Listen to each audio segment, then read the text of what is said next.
ಇನ್ನು ಮಹಿಳೆಯರಿಗೆ ಶಬರಿಮಲೆ ಅಯ್ಯಪ್ಪ ದೇಗುಲ ಪ್ರವೇಶ ವಿಚಾರಕ್ಕೆ ಸಂಬಂಧಪಟ್ಟಂತೆ ಮರುಪರಿಶೀಲನಾ ಅರ್ಜಿ ವಿಚಾರಣೆಗೆ ಸುಪ್ರೀಂ ಕೋರ್ಟ್ ಒಪ್ಪಿದೆ.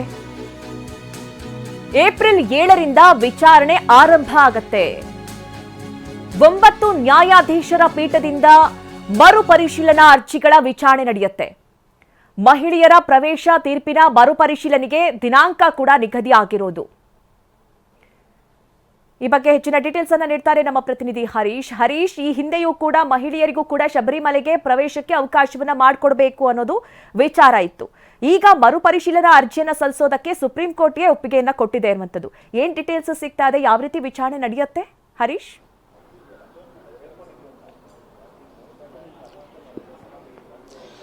ಮಧು ನಾಗರಾಜ್ 2018ರಲ್ಲಿ ಸುಪ್ರೀಂ ಕೋರ್ಟ್ ಸಾಂವಿಧಾನಿಕ ಪೀಠ ಒಂದು ಮಹತ್ವದ ತೀರ್ಪನ್ನು ಕೊಟ್ಟಿತ್ತು. ಶಬರಿಮಲೆಗೆ ಮಹಿಳೆಯರ ಪ್ರವೇಶಕ್ಕೆ ಸುಪ್ರೀಂ ಕೋರ್ಟ್ನ ಸಾಂವಿಧಾನಿಕ ಪೀಠ ಅವಕಾಶವನ್ನ ಮಾಡಿಕೊಟ್ಟಿತ್ತು.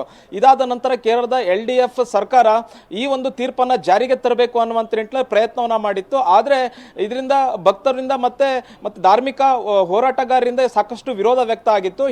ಹಿಂದೂ ಧರ್ಮಕ್ಕೆ ಮಾಡಿದಂಥ ಅಪಮಾನ ಅನ್ನುವಂಥ ನಿಟ್ಟಿನಲ್ಲಿ ಚರ್ಚೆಗಳು ನಡೀತಾ ಇತ್ತು.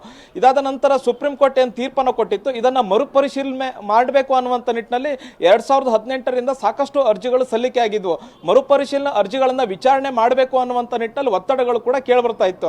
ಈಗ ಸುಪ್ರೀಂ ಕೋರ್ಟ್ ಎಲ್ಲ ಅರ್ಜಿಗಳನ್ನ ಒಟ್ಟುಗೂಡಿಸಿ ಮರುಪರಿಶೀಲನಾ ಅರ್ಜಿಯನ್ನ ವಿಚಾರಣೆ ಮಾಡೋದಾಗಿ ಈಗ ಸುಪ್ರೀಂ ಕೋರ್ಟ್ ಹೇಳಿರುವಂತದ್ದು. ಇವತ್ತು ಸುಪ್ರೀಂ ಕೋರ್ಟ್ನ CJI ಪೀಠದಲ್ಲಿ ಇವತ್ತು ಎಲ್ಲ ಅರ್ಜಿಗಳ ವಿಚಾರಣೆ ಬಂದಂತ ಸಂದರ್ಭದಲ್ಲಿ ಹೌದು ನಾವು ಇದನ್ನ ವಿಚಾರಣೆ ಮಾಡ್ತೀವಿ ಅನ್ನುವಂಥದ್ದು ಹೇಳಿದೆ. 2018ರಲ್ಲಿ ಸಾಂವಿಧಾನಿಕ ಪೀಠವೇ ತೀರ್ಪನ್ನು ಕೊಟ್ಟಿತ್ತು. ಈ ಸಾಂವಿಧಾನಿಕ ಪೀಠ ತೀರ್ಪನ್ನು ಕೊಟ್ಟ ನಂತರ ಅದನ್ನ ಮರುಪರಿಶೀಲನೆ ಮಾಡಬೇಕು ಅಂತಂದ್ರೆ ಸಾಂವಿಧಾನಿಕ ಪೀಠವೇ ಮರುಪರಿಶೀಲನೆ ಮಾಡಬೇಕಾಗಿದೆ. ಸಾಂವಿಧಾನಿಕ ಪೀಠ ಅಂತಂದ್ರೆ 9 ಜಡ್ಜ್ಗಳು ಇರ್ತಕ್ಕಂತಹ ಸುಪ್ರೀಂ ಕೋರ್ಟ್ನ ಸಾಂವಿಧಾನಿಕ ಪೀಠ. ಹೀಗಾಗಿ ಏಪ್ರಿಲ್ 7ನೇ ತಾರೀಕಿನಿಂದ 9 ಜಡ್ಜ್ಗಳು ಇರ್ತಕ್ಕಂತಹ ಸಾಂವಿಧಾನಿಕ ಪೀಠ ವಿಚಾರಣೆಯನ್ನು ನಡೆಸುತ್ತೆ. ಏಪ್ರಿಲ್ 7ರಿಂದ ಆರಂಭ ಆಗುವಂತಹ ವಿಚಾರಣೆ ಏಪ್ರಿಲ್ 22ರವರೆಗೂ ಕೂಡ ನಡೆಯುತ್ತೆ.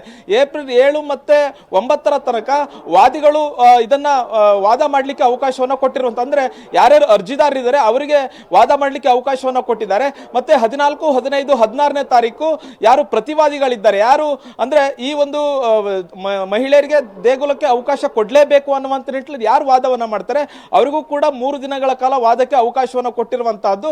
ಮತ್ತೆ ಏಪ್ರಿಲ್ 14ರ ಒಳಗೆ ಎಲ್ಲರೂ ಕೂಡ ವಾದ ಮತ್ತೆ ಪ್ರತಿವಾದಗಳನ್ನ ಲಿಖಿತ ರೂಪದಲ್ಲಿ ಸಲ್ಲಿಸಲಿಕ್ಕೆ ಈಗ ಸುಪ್ರೀಂ ಕೋರ್ಟ್ ಅವಕಾಶವನ್ನು ಕೊಟ್ಟಿದೆ. ಜೊತೆಗೆ ಇಲ್ಲಿ ಇನ್ನೊಂದು ಇಂಟ್ರೆಸ್ಟಿಂಗ್ ವಿಚಾರ ಏನು ಅಂತಂದ್ರೆ ಸುಪ್ರೀಂ ಕೋರ್ಟ್ ಕೂಡ ಈ ಮರುಪರಿಶೀಲನಾ ಅರ್ಜಿಗಳನ್ನ ಬೆಂಬಲಿಸಿರುವಂತದ್ದು. ಅಂದ್ರೆ ಮರುಪರಿಶೀಲನೆಯನ್ನ ಮಾಡಲಿಕ್ಕೆ, ತೀರ್ಪನ್ನ ಮರುಪರಿಶೀಲನೆ ಮಾಡಲಿಕ್ಕೆ ಕೇಂದ್ರವು ಕೂಡ ಸಹಮತವನ್ನ ವ್ಯಕ್ತಪಡಿಸಿದೆ. Madhu Nagaraj. Okay Harish, thank you ನಿಮ್ಮೆಲ್ಲ ಡೀಟೇಲ್ಸ್ಗಾಗಿ.